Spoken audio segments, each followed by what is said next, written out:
Kasih karunia dari Allah Bapa, kasih sayang dari Tuhan kita Yesus Kristus, dan persekutuan daripada Roh Kudus itulah kiranya memberkati kamu sekalian.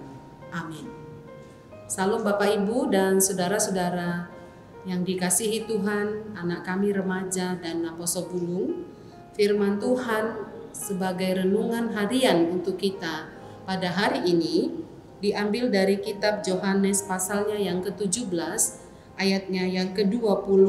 Demikianlah bunyi firman Tuhan. Dan bukan untuk mereka ini saja aku berdoa, tetapi juga untuk orang-orang yang percaya kepadaku oleh pemberitaan mereka. Demikianlah bunyi firman Tuhan.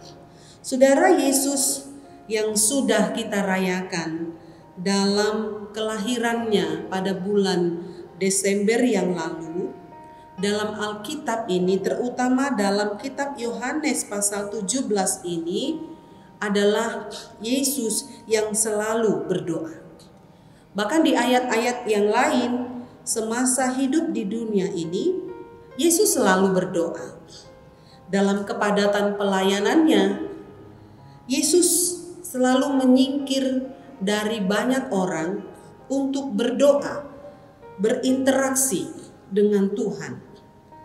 Dalam penderitaannya pun Tuhan Yesus berdoa, supaya di dalam penderitaan itu dia dikuatkan, diteguhkan, bahkan disanggupkan untuk menghadapi banyaknya tantangan, kesulitan dan penderitaan. Bahkan di ambang kematian, di kayu salib, Yesus punya kesanggupan untuk berdoa. Ada 7 kali dia berdoa di kayu salib. Nats ini adalah doa Tuhan Yesus saat dia akan ditangkap oleh para serdadu.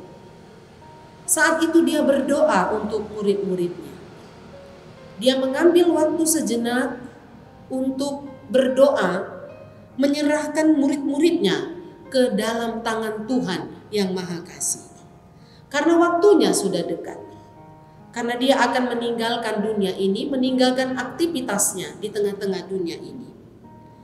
Firman Tuhan pada hari ini bagian dari doa syafaat Tuhan Yesus untuk murid-murid yang begitu dia kasihi dan cintai, dan juga untuk orang-orang yang akan percaya kepadanya. Isi doa Tuhan Yesus itu adalah supaya murid-muridnya bersatu. Ada kesatuan antara murid-murid dan kesatuan orang-orang yang percaya di tengah-tengah dunia ini. Karena kesatuan itu penting, kesatuan itu sangat diutamakan untuk bersama-sama membangun tubuh Kristus di tengah-tengah dunia ini. Sehingga rencana-rencana si jahat dapat diruntuhkan oleh kesatuan murid-murid dan orang-orang percaya. Sebagaimana Kristus dengan Bapa bersatu untuk mendatangkan kebaikan di tengah-tengah bumi ini, demikian Tuhan berdoa untuk kesatuan para murid-muridnya. Tuhan berdoa supaya murid-murid juga saling mengasihi. Juga orang-orang yang percaya di tengah-tengah dunia ini, dia berdoa supaya roh kasih sayang yang datangnya dari Tuhan melingkupi hati semua orang. Karena hidup saling mengasihi menjadi ciri khas bagi orang-orang percaya. Saudara yang kekasih dalam nama Tuhan Yesus, Yesus juga berdoa supaya para murid-muridnya tetap teguh di dalam iman sampai Kristus datang kedua kali. Sebagaimana Kristus telah berdoa kepada Petrus, salah satu murid yang begitu dia cintai dan kasihi, yang memiliki spontanitas yang kuat. Karena itu Yesus pun berdoa kepadanya supaya imannya tidak runtuh, supaya imannya tidak jatuh menghadapi berbagai tantangan, godaan, kesulitan di tengah-tengah dunia ini. Demikian Kristus juga berdoa untuk orang-orang yang akan percaya kepadanya, juga supaya tetap diteguhkan iman percayanya hanya kepada Tuhan Yesus Kristus. Saudara-saudara yang kekasih dalam nama Tuhan, karena itu kalaupun kita sekarang telah menikmati anugerah Tuhan, menikmati hubungan yang indah antara kita dengan Tuhan, saling mengasihi satu dengan yang lain. Semata-mata itu adalah karena doa Yesus yang telah disampaikan 2000 tahun yang lalu untuk kita, saudara. Dan Tuhan Yesus juga sudah berdoa untuk orang-orang yang akan percaya di kemudian hari. Orang-orang yang akan percaya oleh pemberitaan firman Tuhan yang disampaikan oleh hamba-hamba Tuhan dan disampaikan oleh orang-orang yang percaya. Sehingga saudara, tongkat estafet kepercayaan itu bisa terus menerus berkesinambungan. Semakin banyak orang yang percaya kepada Tuhan Yesus Kristus. Karena itu saudara, mari kita tetap teguh di dalam Dia. Mari kita terus tidak berhenti untuk menyaksikan kebaikan Tuhan, untuk menyaksikan kebesaran Tuhan. Karena Tuhan ada di pihak kita. Karena Tuhan mengasihi kita. Dan Tuhan telah berdoa untuk kita. Sehingga kita boleh berkemenangan sampai di akhir hidup kita. Kita menang. Kita menjunjung nama Tuhan Yesus sebagai Tuhan dan Juru Selamat. Sehingga setiap lutut itu akan bertelut menyembah Tuhan Yesus. Setiap lidah akan mengaku bahwasanya Yesus adalah Tuhan dan Juru Selamat. Dan setiap tangan akan mengangkat tangannya untuk memuji dan memuliakan namanya. Karena itu terpujilah Tuhan di tahun baru ini.